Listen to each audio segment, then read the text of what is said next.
wants to get this victory here. What a time for him to overcome, or to have Stefano overcome his difficulties against Polt there in the Lone Star Clash, as a matter of fact. Yeah. So, all right, guys. Well, we are loading things up right now. The map is going to be Atlanta Spaceship. It is time for SKMC versus SL Polt. Just waiting on Polt to load up here. Both players look very fierce and ready. And here we are, guys, at the 12 o'clock position on Atlanta Spaceship. We have our blue Terran player from TSL. Give a cheer for Polt. And his opponent over here at the 8 o'clock position, our red Protoss player, also 1-0 in this group. Let's hear it for SKMC. And one of the goals that MC has to set himself here is do not die to this very strong mid-game aggression, which Polt is definitely going to be displaying here. Time after time, the way Polt manages to just play so incredibly fast, and that's one of the key things on playing this kind of style of Polt's play, is that you need to be so fast because you are waypointing units straight in there. You need to be boxing them and then, of course, stimming and running in. You're still dropping in the main base at the same time. And MC, the way that he managed to beat his opponent last time was through a lot of gateways and just relying on that gateway-only pressure, because if he tries to tech up, if he tries to take a third base, that's when Polt will surge in and try to look for that killing strike of aggression. All right, well, we'll see if that's going to be the case here, as I assume it will be, and how MC is going to react now. And he had been going 12 gate previously against Terran opponents, but actually going up to 14 probes now. Looks like he is going to opt for a Nexus first here, so pretty greedy expansion out of him, but certainly something that's viable on this map given how ridiculously long that walk distance is from natural to natural. Yeah, that's actually something that's going to play into favor of MC against who he's playing against. Because Polt is so aggressive, the larger the map, the better it is for him, of course, because it's going to be a lot further for him to travel here. It's going to be harder for him to drop in, so we could see a longer game in, and even if the game does go longer, Polt has incredible aggression in terms of not just aggression, but his unit control. The way he goes in with ghosts, snipes, everything. You know, he'll EMP as well. And then also have his Vikings just doing incredible amounts of damage and really spread out in awesome position. All right, well, that Nexus is up now, and has Polt sent out? No, it looks like actually the SCV Scout just being rallied across the map now, about halfway there, and we'll be able to see what his opponent is up to. Of course, Polt is, saving up for that next command center now. Opted to go ahead and put up his second supply depot first. Make sure he traps that probe inside of his base. And I wonder upon Scudden, well, he's actually already thrown the command center down, so there's actually really nothing he can do here against this. The Nexus first, what it allows MC to have is a very strong mid-game economy. Obviously has the double chrono boost a lot faster, the double probe reduction a lot faster. He can use this in multiple different ways, whether it be so he goes for a strong push that happens a lot faster than usual, or whether he'll go and rely on his economy and push towards an earlier third base. On this map, and also keep in consideration the distance between the natural and third is actually relatively short, so you can go ahead and grab an earlier third base, but it looks like we already see Marines coming down and a bunker coming down here. Polt looking to grab that early bunker up. Yeah, yes he is, and unfortunately not going to be able to get it up very quickly. It seems like MC is on top of that, and he already wards away the SCV, of course. Well, did he actually kill that bunker? Yeah, that didn't get canceled at all, as our observer points out there, so quite a bit of resources lost there for free. And yeah, of course, has to run back now as MC very safe with the Zealot there, and also has a second one to follow this up. And we'll go straight into a stock. I wouldn't even be surprised if he chrono boosted it just in case here, which is of course what's happening here, as he of course doesn't want to lose to any form of aggression. We do see the second barracks coming down. Double gas taken really fast here. I wonder what he's going to be doing, whether he'll be going for a similar style, whether it would be that Cloak Banshee, understanding that this kind of Nexus first play also entails a much later robotics facility than the regular one gateway expansion. Right, that's very true, but it's still interesting to see Polt take such a similar approach to what Pulu was doing in the earlier set. Maybe he was watching those games and found ways to exploit that, you know, and knows that he can make it work, but we'll certainly find out here in just a bit. 23 workers to 29 now in favor of MC. Of course, he is chrono boosting out those probes like mad, wants to have that solid economic footing with which to fight through the mid game, as you kind of mentioned before. Reactor hitting one of those barracks for now, but actually both of those. So we're going to have two reactor barracks now, and it's going to to be pure unupgraded Marine production for a little while. What this looks like is what we've seen a couple of times from Polt is, I mean, of course he has different ways to be aggressive. This one looks like he's going to be going for that tank Marine push at the mid stages of the game, which can catch a lot of players off guard here. What is MC doing though? That's what I'm really interested in. Throws down 3 additional gateways, goes to a total of 4.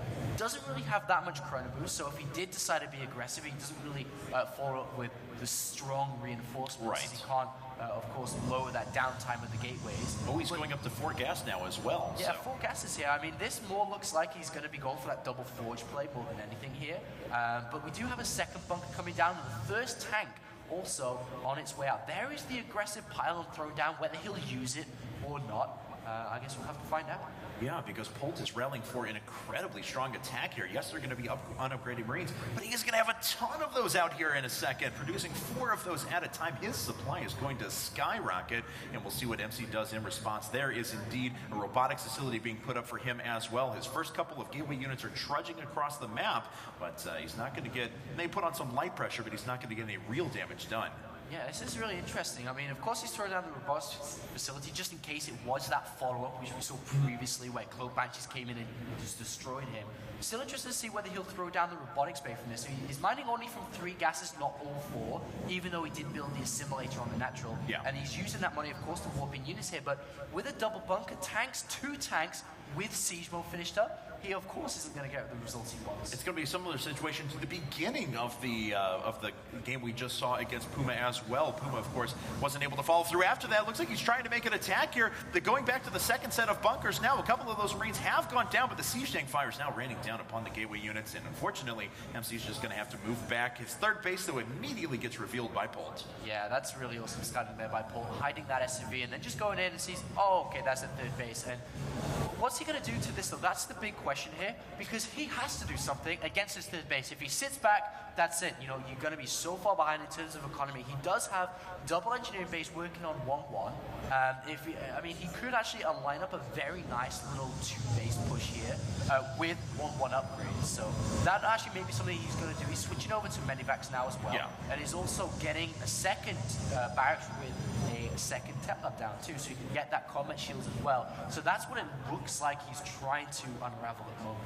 And we'll see how well that's going to work out against now MC actually putting down 4 more gateways, so he's going to be on a total of 8. He's not produced anything out of the robotic facility other than the Observer. Now finally an Immortal is started. He'll certainly need those against the tanks, and we do actually have a couple more barracks being started now for Polt as well, as he threatens the Stalkers that are up sitting out in front of his natural. Does he have a third? Oh, I'm sorry. No, I was just going to say I didn't know if he had a third base started. That's what I was actually going to bring up on point.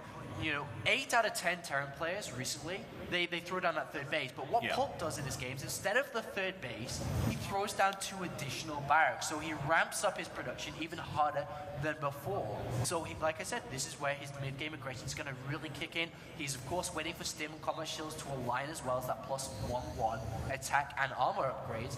And this is going to be a very strong push. And there's not that much tech out for MC. He doesn't have any forges, so he's going to be behind in upgrades. What he's relying on is the 2 Immortals he's going to have out, and he's trying to get over into Colossus. But this push is going to hit way before Colossus even come in. Right. And even if they did, there's no thermal lance, and also 3 tanks backing this up.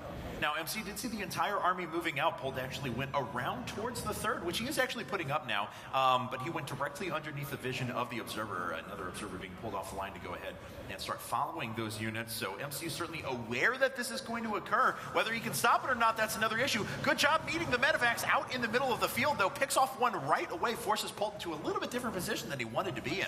And this looks really difficult for Polt to break in, unfortunately. He definitely wants to try, and that's what he's trying to hit now. But, oh my god, if he gets trapped here with force fields, this is going to be so sick! Whoa! And here come the units from MC, flooding it with those zealots from behind. Does he have enough to take out these bio units up at the front? Yes, in fact, he forces Polt to pick up everything and start moving back a little bit. All of the tanks have gone down. The Immortals raining down fire on top of the Marauders. And if this medevac goes down with all the units, that would be huge! Oh, just getting out of there, though. Oh, this is so bad. I mean, it's a very big map. His timing was late anyway, and now it's a big map. And you can see he's trying trying to stream units across like we talked about, but it doesn't work here. And now he has to fall back on a very late third base, and MC is now up to Colossus Tech. He has Thermal Lance halfway from being completed. There's only a single starport down, and Polt, let's have a look at his vision here. He actually doesn't see anything, whether this be, double forge or anything. The only one thing he can read upon this is that clicking on the units of MC reveals no upgrade. So he could maybe guess that Colossus is on the way, but we do have a very strong force. If he manages to snipe that Nexus, oh my god. Oh no, he's starting to run it now. There's the stim, gonna go after the Nexus right away. Already down beneath its shields and losing health, and it goes down. The third base falls for MC. And what a great snipe there from Polt, who of course is going to run back now, knowing that Colossus is out, seeing that single Colossus now. Already starting his Viking production, still only on a single starport. Adding on 3 additional barracks now, as he's now fully saturated his third base. But now it's MC's turn to attack. What does MC do now? Does MC sit back? He should be looking to push out now with this Colossus advantage that he clearly has. But unfortunately, because he had to rush to Colossus, he actually doesn't have any upgrades. But this drop's been spotted here, Kevin. Yes, it has been, and the Stalker's already driving those units away. Polt was doing the right thing, though. Really wanted to stretch his opponent's multitasking and press upon that economic advantage he just got for himself as he is starting to slowly replenish his supply. Ooh, he's going to go in from a different angle. Then MC hasn't moved to counteract this. No, he hasn't. All of his units are still out of position. If he picks off that pylon that's sitting there powering 3 gates, that would be pretty good as well. He's going to get a couple of probes here, finally going after that pylon. 3 gates now depowered. A couple of units going down as well. The Zealots trying to make their way out, but there's a lot of units sitting here for Polt. He may be able to start going after those fragile Stalkers as well. Oh, and at the same time, MC is pushing towards that natural too. Very, very small squad of units here, spread across the natural and third base. There's nothing to deal with this Colossus yet. And MC with good force fields can trap and split this army up. Yes, and he has a Colossus now cleaning up the drop. And here comes Polt, moving it from the side as well. A force field trapping so many of those units. Polt not able to make his way through quite yet. The Vikings are actually getting picked off before they're able to make their way in there. And MC has done a pretty good amount of damage, but don't forget, he did lose quite a bit back at home. Oh, and that pylon isn't going to complete, so he can't reinforce straight into it. So it looks like Polt could go. There's no force fields. He can stim straight in here and get all the high-tech units. Wow, and the Colossi are going to fall. The Stalkers are going to go with it, and now we have a 40 supply advantage for Polt. Him sitting comfortably on those 3 bases as well. Polt pulling a great advantage in this game. And MC's Chrono Boost had to go back into probes. He lost a lot of probes there. He was trying to get his Colossus out, and he has not been Chrono Boosting the Forges. He's currently only at 1-1, not even starting plus 2-2. Look at the upgrades currently for Polt. He has an equal economy, if not a little bit stronger. He has better upgrades by far here, and everything is going Polt's way. And this is just a complete different series from the previous one we just looked at. It really is. Polt's, in contrast to what we saw last time, he's making no mistakes. His play has been pretty flawless so far. He's known when to expand. He's known when to attack. He's known when to stretch. His opponent's multitasking. Even when MC knew about that drop inside of his main, Polt repositioned and was still able to do an incredible amount of damage. Finally, 2-2 started now for MC, but of course 3-3 is well on the way for Polt. Polt is such a fantastic player, and it looks like he is trying to move towards his third base location again. There are a lot of Colossus here, very minimal amounts of Vikings, so has to be super, super careful here. Yes, he does, and that's not even all of his forces. A lot of units going through the middle. Scan does take out an observer in the middle of the map, though, so a nice little pick off there by Polt. A big drop coming to the main base here. Look at all those units on the left-hand side. He's baiting MC around the right-hand side to defend his third base, and he's going to drop so many units into the main, and there's nothing to defend it. No, there's not at all, so we'll see how many units Polt wants to commit over to that, or if he's just going to walk into the natural, certainly a possibility as well. Oh, the forges are just completely naked. There's nothing there to help save them. Wow. Setting those upgrades back by about 60 seconds or more. That's a huge benefit to Polt, as now he's going to finish 3-3 and be up 2 upgrades on his opponent. And oh my god, the Colossus, the robotics facility going down as well as charging the third base. Not going to get results on that third base, really. There's just way too many units, but inside the main, the cybernetics core is now exposed. The main base, so many units going down. Yeah, and you know what? Those Colossi are still going to fall. There was very little anti-air with that army that was down at the third, so the Colossi are getting picked up out of this. There's the GG. Polt has taken game number 1 from MC. Just a complete different Terran versus Protoss compared to that previous series. You know, even though Puma just wasn't playing to his proper standard, and it was a little bit of a more sloppy series, Polt, even though at a really big disadvantage